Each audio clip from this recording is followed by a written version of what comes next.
Hoje pela manhã, o Banco Central divulgou os dados, as informações contidas no chamado relatório Focus, também conhecido como relatório de mercado. E lembro a você que, entrando no site do Banco Central, você deve procurar o último dia útil da semana passada, que foi dia 17 de julho de 2020. Hoje é uma segunda-feira, dia 20 de julho de 2020, que é sempre quando o Banco Central divulga as informações que ele, Banco Central, recebeu até o final da última sexta-feira. Que informações são essas? Quem as encaminha? Bom, as informações se referem a um conjunto restrito de variáveis extremamente importantes, selecionadas, que fazem parte de modelos macroeconômicos. Eu, como economista, digo a você, estas variáveis que estão aqui no relatório Focus não estão ao acaso, são extremamente relevantes, conforme veremos daqui a pouco. Quem as encaminha? Bom, há uma centena de empresas de consultoria econômica que estão ligadas a bancos, alguns economistas ligados a banco, economista-chefe. Outras empresas estão ligadas a corretoras, economista-chefe. Mas há um conjunto enorme de empresas de consultoria econômica cujos economistas elaboram estas previsões e as enviam ao Banco Central do Brasil. Não são previsões do Banco Central do Brasil, que fique bem claro. São previsões de um conjunto de agentes econômicos, economistas, que têm em seus quadros excelentes econometristas e estes, através de modelos macroeconômicos voltados para séries temporais, voltados para econometria, acabam produzindo estas previsões. Eles as enviam ao Banco Central e o Banco Central as coloca em ordem crescente e divulga a mediana. Então nós estamos, nesse momento, analisando as informações que o Banco Central recebeu, colocou em ordem crescente e divulgou. O quê? A mediana. Não são médias, são a mediana. E a mediana pode sempre ser alterada facilmente. E é claro que toda semana o Banco Central recebe e divulga aquilo que recebeu, e isto que nós estamos agora recebendo são informações que eu reputo extremamente relevantes para todos os agentes econômicos e para a sociedade de maneira em geral. A primeira variável que deve ser analisada vem a ser a taxa de juros Selic. Se você entrar no site do Banco Central, você vai verificar que a taxa de juros está em 2,25% ao ano. É uma das menores taxas de juros já praticadas no Brasil. Há décadas que não temos uma taxa de juros básica tão baixa, tão reduzida como esta que temos nos dias de hoje. Mas, segundo as previsões, essa taxa deverá ser ainda menor até o final do ano. A previsão é de 2%. Uma taxa de juros Selic de 2%. E essa taxa de juros Selic, ela tem várias implicações. Ela tem implicações para as pessoas físicas, de maneira geral, em suas escolhas quando vão fazer aplicações financeiras. Você tem uma determinada graninha, você tem essa grana, está aplicada onde? Você, nas últimas décadas ou recentemente, se acostumou a aplicar um determinado valor e depois de algumas semanas ou meses esse valor cresceu. Então, você passou a ter juros sobre o valor que você aplicou. Pode ser que você tenha aplicado num CDB, pode ser que você tenha aplicado num fundo de renda fixa, pode ser que você tenha aplicado na caderneta de poupança, enfim. São aplicações que você escolheu, dependendo do teu perfil. Qual é o teu perfil? É conservador? Moderado? Você não quer assumir riscos? Não assuma riscos. Se você não tem o perfil para ir para a renda variável, fique onde está. Você vai sofrer menos. De qualquer maneira, você vai ter um ganho. Ainda que pequeno, você vai ter um ganho. É claro que nós devemos comparar esse ganho com a taxa de inflação. A taxa de inflação medida pelo IPCA está em 1,72%. Se nós olharmos a previsão de 2% com 1,76%, ainda há um ganho positivo em termos da taxa de inflação. Em termos do IPCA. Porque se nós olharmos em termos do IGPM, já temos outra conversa. A previsão do IGPM é 6,7%. Então, se você vai ganhar até o final do ano 2%, e o IGPM previsto está em 6,7%, então há 4,7% de perda em termos de inflação medida pelo IGPM. De qualquer maneira, é uma variável que você deve levar em conta. A taxa de juros Selic. E essa taxa de juros, ela se esparrama por outras variáveis. Ela se esparrama, por exemplo, sobre o serviço da dívida. O serviço da dívida é o total de juros que são pagos sobre a dívida pública federal. O serviço da dívida está estimado, neste momento do tempo, em 4,05% do PIB. Nós temos um PIB de 7,3 trilhões do ano passado. E devemos pagar 4,05% a título de juros.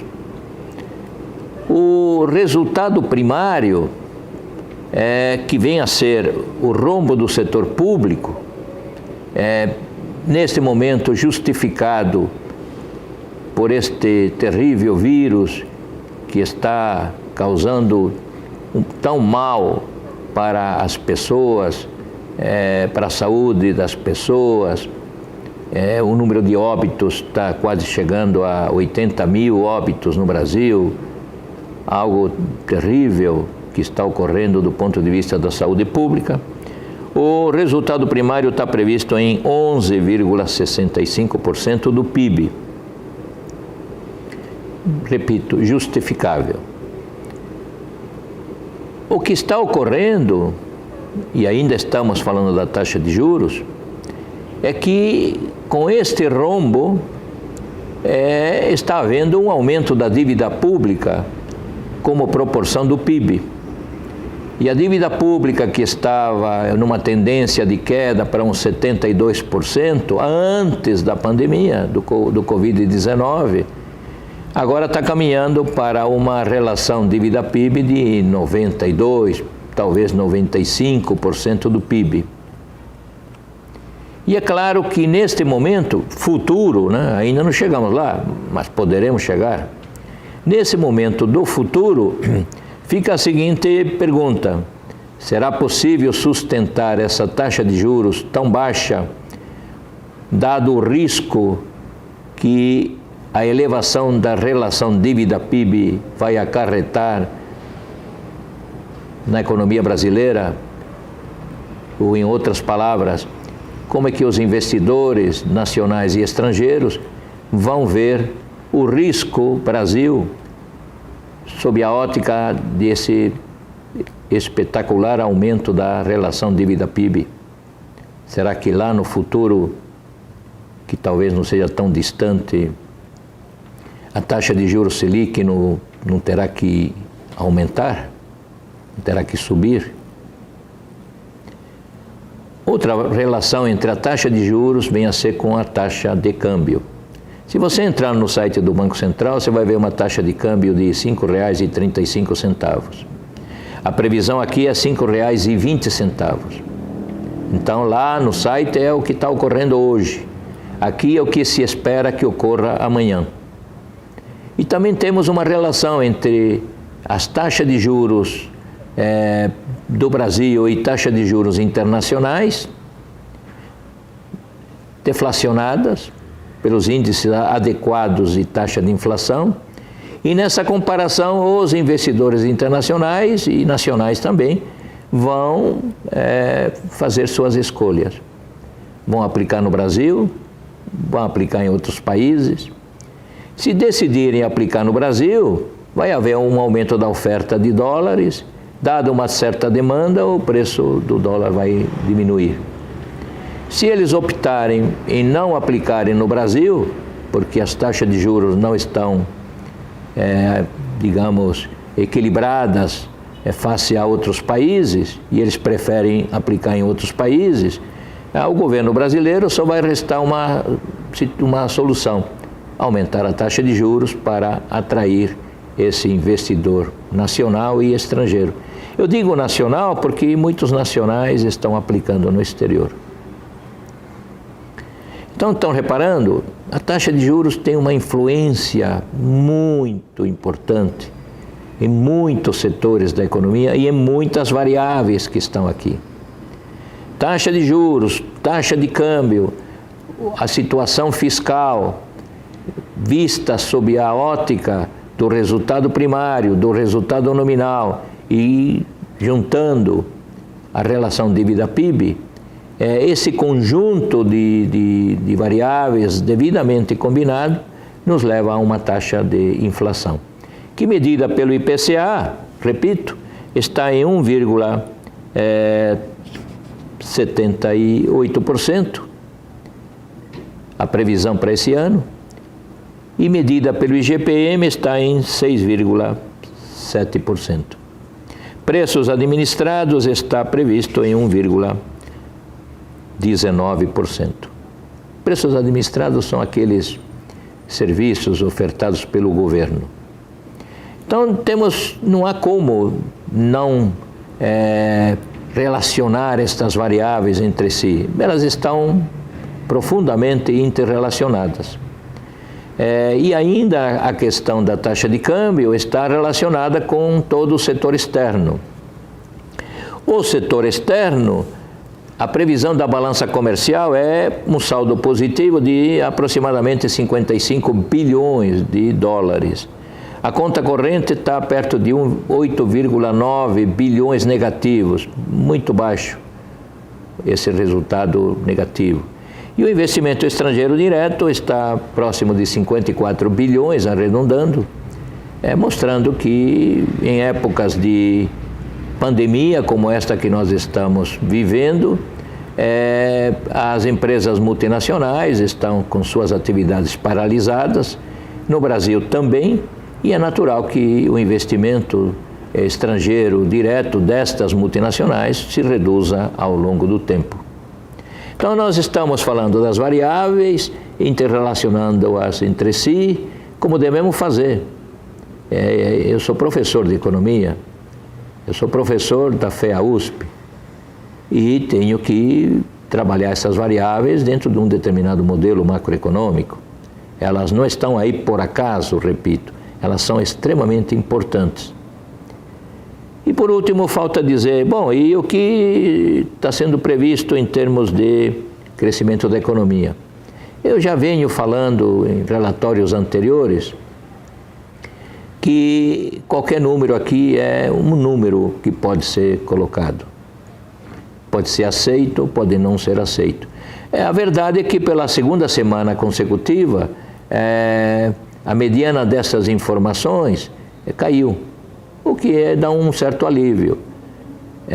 as informações que estão saindo de junho, outras que vão sair em julho, estão mostrando um alento. Nem tudo parou, né? Nem tudo parou. Conversando com Mauro Melo, que é o CEO da Credilink, ele me disse que algo extremamente importante ocorreu no mercado de crédito, que foi o financiamento de caminhões. O que foi vendido de caminhões nesses meses de pandemia é algo espetacular. A economia não parou. Caminhões estão pelo Brasil inteiro. O que parou foram cidades, comércio, mas o agronegócio continuou funcionando. Estamos com os supermercados abarrotados. Você sentiu falta de algum produto? Não existe falta de produtos. Todas as cadeias produtivas de alimentos estão em perfeita ordem. O que o Covid-19 pegou foi exatamente setores muito ligados ao tete-a-tete das pessoas. Vamos fazer viagens e o medo do avião. Quanta gente não se contaminou em viagens de avião? No avião. Quanta gente não se contaminou nos aeroportos? Então, alguns setores foram bem, outros setores foram mal. Lamentavelmente, conforme informações do próprio IBGE, quem acabou pagando o maior preço do Covid-19, do ponto de vista das empresas, foram as pequenas empresas. Pequenas empresas que têm poucos funcionários, mas extremamente importantes, que não conseguiram sobreviver por falta de crédito, por falta de um caixa, digamos, de reserva, enfim, mas é assim mesmo que as coisas acontecem. Vamos torcer que os números de junho que vão ser divulgados pelo IBGE nos próximos dias nos deem alento, mais alento, e que confirmem que a queda esperada, agora abaixo de 6%, de 5,95%, é uma queda que pode até ser minimizada nos próximos meses. O nível de atividade está ressurgindo.